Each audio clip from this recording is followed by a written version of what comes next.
السلام عليكم. قال لك اسيدي شي مرة تقدات من عند واحد مول الحانوت، خدات من عنده 1 كيلو ديال الطحين. ايوا السيدة جات كبات هذاك الطحين في الغربال، بدات تغرب له وهي تلقى راس الفار. تا تغوت كدا وهي تهز هذاك الطحين وهي تمشي لعند هذاك مول الحانوت. محمد قال لها نعم الحاجة مالكي؟ قالت له راه لقيت راس الفار في الطحين، غادي نمشي ندعيك. قال لها اجي الله يهديك، اجي غير تفهمي بعدا اش واقع. قالت لي والو غادي ندعيك. قال لها اجي الله يرضي عليك كيتفاهم انا وياك. قالت لي شنو بغيتي تقول؟ قال لها راه هاد الشركه ديال الطحين دايره مسابقه، لا كملتي فار كامل اجي تاخذي 5 ديال 10 كيلو. السلام عليكم. قال لك اسيدي هادو واحد جوج تاع صحاب بغا يديروا واحد الرحله، واحد تمتا وواحد تيهضر عادي. المهم تفاهموا باش يمشيو لواحد البلاصه بعيده شي 100 كيلومتر على دارهم.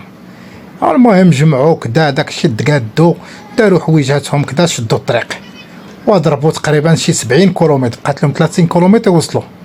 ويقول لي داك التمتم قال لي قال لي شوف ما تقولي لا لا دن خلينا تنوصلوا وقول لي شنو كاين. ايوا المهم وصلوا، هو يقول لي شنو كاين؟ قال لي نسيتنا الغداء. ويقول لي الله يعطيك الصحة الله نرجعوا نجيبوه. المهم رجعوا تقربوا عاوتاني، بقات لهم شي 10 كيلومتر وصلوا. ويقول لي تت قال لي شوف ما تقول لي لا تت ولا تت توصلوا قول لي. وصلوا قال لي شنو؟ قال لي تنضحك معاك.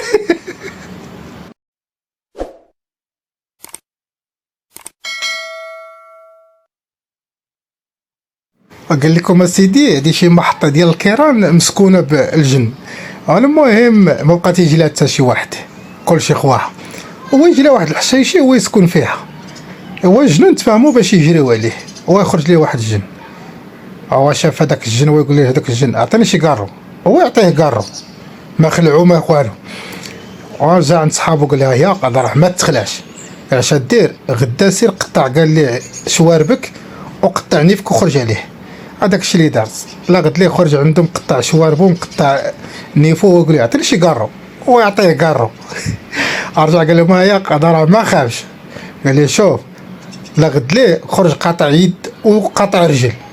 على غد ليه هو يخرج عليه نفس القضيه، قاطع يد او قاطع رجل، ويقول لي اعطيني كارو. ويقول لي هذاك المحشش قال لي يا واش ما رديتيش لي واحد القضيه؟ قال لي شنو هي؟ قال لي فيما تعطيك كارو تينقص لك شي حاجه ياك ما تيضرك في صحتك. والله الا واحد اخر هادي.